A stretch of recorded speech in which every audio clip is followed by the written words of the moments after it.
बेटियों की बदौलत ही आबाद है घर परिवार, बेटियों की बदौलत ही आबाद है घर परिवार।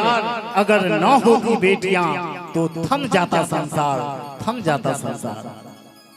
ये आंधिया अब मेहरबान नहीं होगी, ये आंधिया अब मेहरबान नहीं होगी। दिए की लौ को बढ़ाना होगा, इससे पहले कि सारी कश्तियां डूब जाए। बेटियों को बचाना होगा, बेटियों को बचाना होगा। वास्तव में जब डॉक्टर के पास जाते हैं चेकअप करवाने, जब जान जाते हैं कि बेटी होने वाली है तो गर्भ में ही बेटी को मारने की कोशिश किया जाता है। तो आइए हम कम बोलते हैं, सुमन ही आप सबों को अपनी व्यथा सुनाएगी। सच है और ये जमाना ऐसा आ गया है जहाँ वैसे अभी तो थोड़ा समय ठीक है कि बेटी को उतना हक दिया जाता है, उतना भी नहीं दिया जाता है बराबर का, लेकिन पहले से थोड़ा ज्यादा सा सुधार है हमारे समाज में। और बेटी अगर गर्भ में होती है, चेकअप करवाने के बाद अगर उनको पता चल जाए कि ये बेटी है तो उसको गर्भ में ही मार देते हैं। इसीलिए शायद डॉक्टर भी अगर कोई जाता है चेकअप करवाने तो वो भी शायद झूठ ही बोलते हैं कि बेटा है, और यही बोल के शायद बेटी का जन्म भी हो जाता है।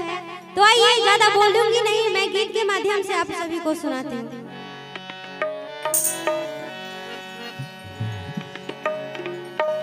कैसन जमाना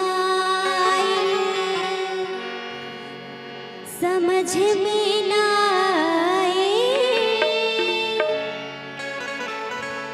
कोखी में बेटी लगली मराए। कैसन जमाना कैसन जमाना समझ में ना आए, कोखी में बेटी लगली मराए। कैसन जमाना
शीला सुषमा, ये सब हमारे देश की ही बेटी है। और अगर इंदिरा गांधी को गर्भ में ही मार दिया जाता तो आज हम लोग उनका नाम भी नहीं जानते। तो और हमारी देश की ही बेटी है सानिया मिर्जा, आप लोग उनके भी बारे में सुने ही होंगे। बेटी सानिया मिर्जा, बेटी सानिया मिर्जा की करा के समझाए, कोकिए में बेटी लगली मराए। कैसन जमाना आए समझ में आए, कोकिए में बेटी लगली मराए। कैसन जमाना आए समझ में आए, कोकिए में बेटी लगली मराए। कैसन जमाना आए समझ में आए, कोकिए में बेटी लगली मराए। कैसन जमाना आए।